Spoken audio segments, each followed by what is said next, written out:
You were taught to seek the truth, to uncover facts, to crave answers. But what if the act of seeking is the very thing keeping you trapped? What happens when the truth itself is just a maze with no exit? Are you ready to confront the limitations of your own mind? Your mind is a funhouse mirror. Imagine standing in front of a mirror that changes your reflection, subtly altering your features without you even noticing. The curve of your smile stretches just enough to look unfamiliar.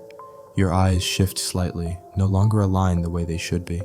It still looks like you, close enough that you trust it, but when you really examine the image, something is undeniably off. This is your mind, a mirror that doesn't preserve reality as it is but bends it in ways you'll rarely detect. And the strangest part? That distortion isn't a mistake. It's intentional. Your mind isn't wired to give you a perfect view of the world. It wasn't built to give you the truth. Survival doesn't depend on truth. It depends on decisiveness, speed, and certainty. Think about it. Millions of years of evolution shaped how you think, not to make sure you see things clearly, but to help you make decisions, avoid threats, and adapt.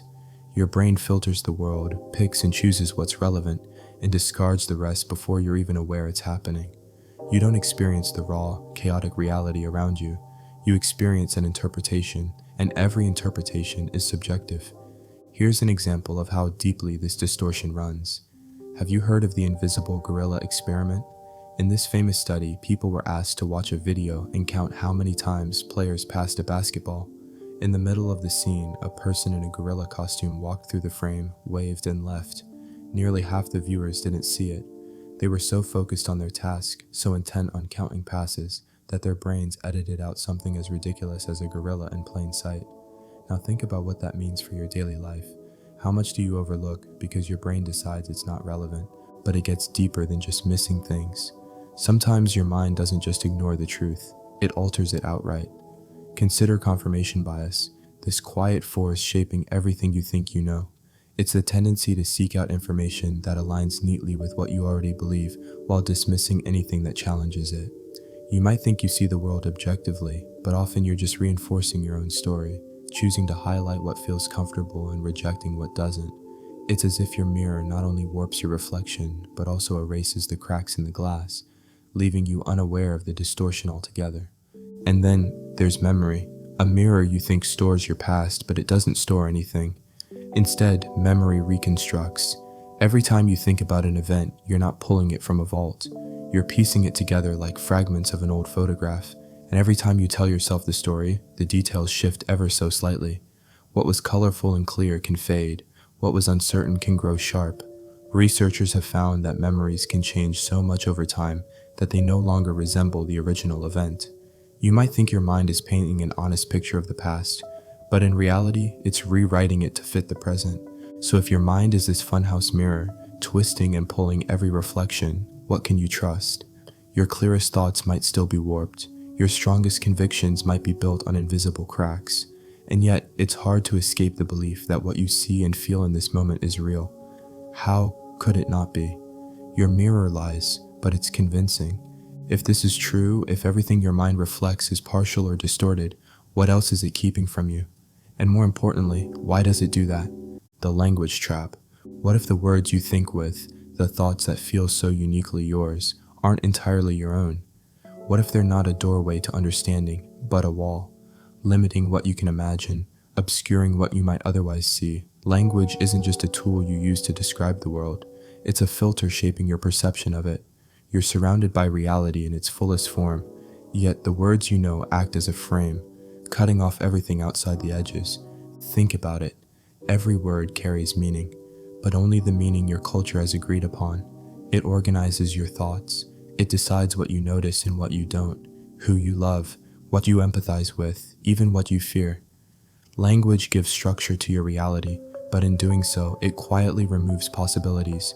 Something as nuanced as grief or desire, these aren't fixed experiences. They get squeezed into the limits of words like sad or love, oversimplified, caged, and sometimes there aren't even cages, only silence where a word should exist. There's a theory for this, the Sapir-Whorf hypothesis. It suggests that the language you think with doesn't merely help you communicate, it rewires how you understand the world. Take the Himba, an indigenous people in Namibia. Their language has no distinct word for blue. In experiments, researchers showed them a circle of green squares with one square that was obviously blue by our standards, but they didn't see it. To their eyes, it all blended together. Meanwhile, their language has far more detailed words for shades of green than English does, allowing them to see distinctions we likely miss. It's not that their brains work differently, it's how their language molds their attention. They literally see the world another way. This raises an uncomfortable question: what can't you see? What realities are hidden from you simply because you were never given the words to name them? Every language includes gaps, untranslatable concepts that exist only in other tongues. The German word Schadenfreude, for example, pleasure in another's misfortune, describes a feeling many have experienced but couldn't articulate without borrowing the term. There's a Japanese word, komorebi, which evokes the light filtering through the leaves of trees, a concept so specific it almost paints an image. What do you miss when your native language lacks these lenses? What corners of experience remain invisible because you can't name them? There's more. Words aren't neutral. They carry weight and shape the emotions they describe. Think of how politicians choose phrases with surgical precision to evoke fear, pride, or unity. Is something an undocumented immigrant or an illegal alien? The choice of words doesn't just describe, it tells you how to feel about the topic. The same goes for news headlines, social media captions, even the inner dialogue you have with yourself.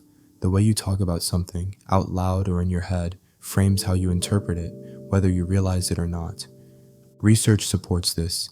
Studies in linguistic relativity have shown how vocabulary influences memory and decision-making. In one experiment, people watched the same video of a car accident.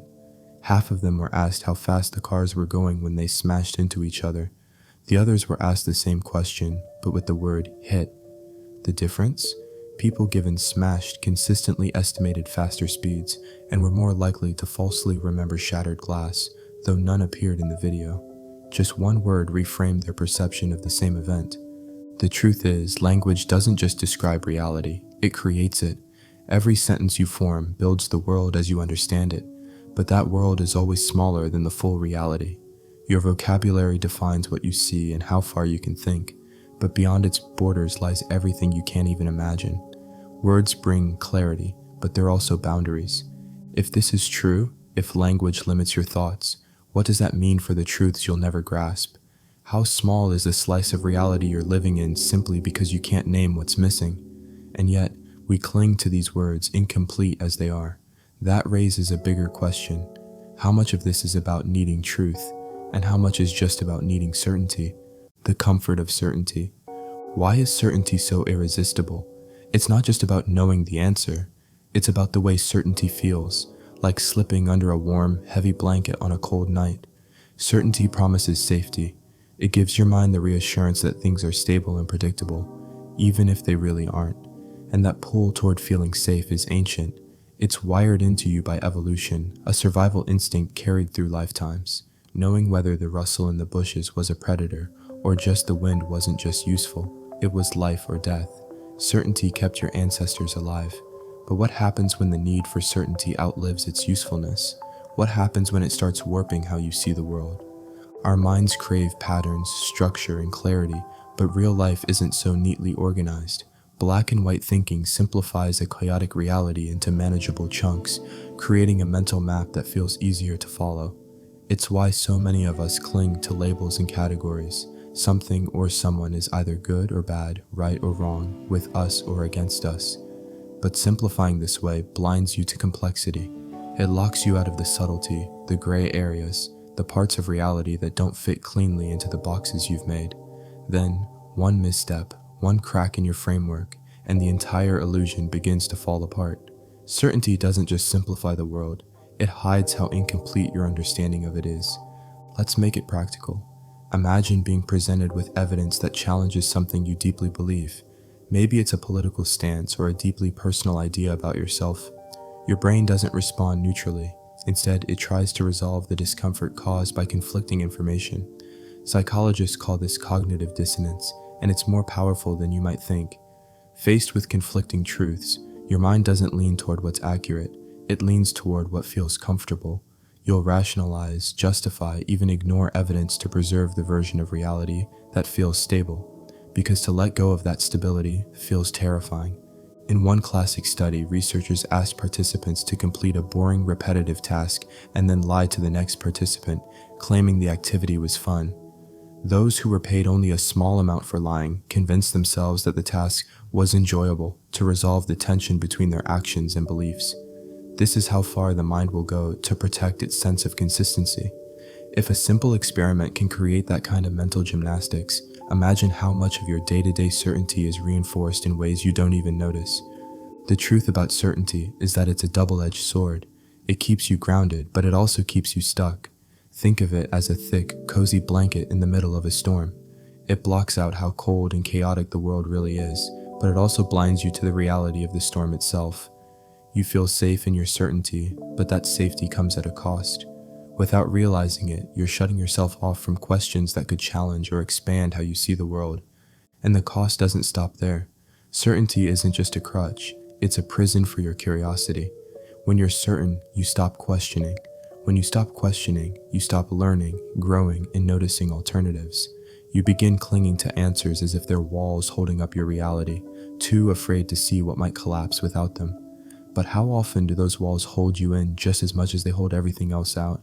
Here's the catch though. Your search for answers, the longing to make sense of things, might be the very thing leading you away from honesty. What if your determination to feel certain is stopping you from facing the unknown? What if the truth you're so sure of is just another comfortable lie?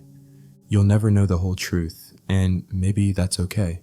The mind's distortions, the limits of language, the pull of certainty, they're not flaws, they're part of being human. What if the point isn't to find every answer, but to live inside the questions, to let curiosity guide you even when it leads to ambiguity? The truth isn't a finish line, it's the horizon, always just beyond reach. And in that distance lies freedom, the freedom to explore, to grow, to see the world not as fixed but infinite. So can you let go of needing answers and embrace the beauty of uncertainty?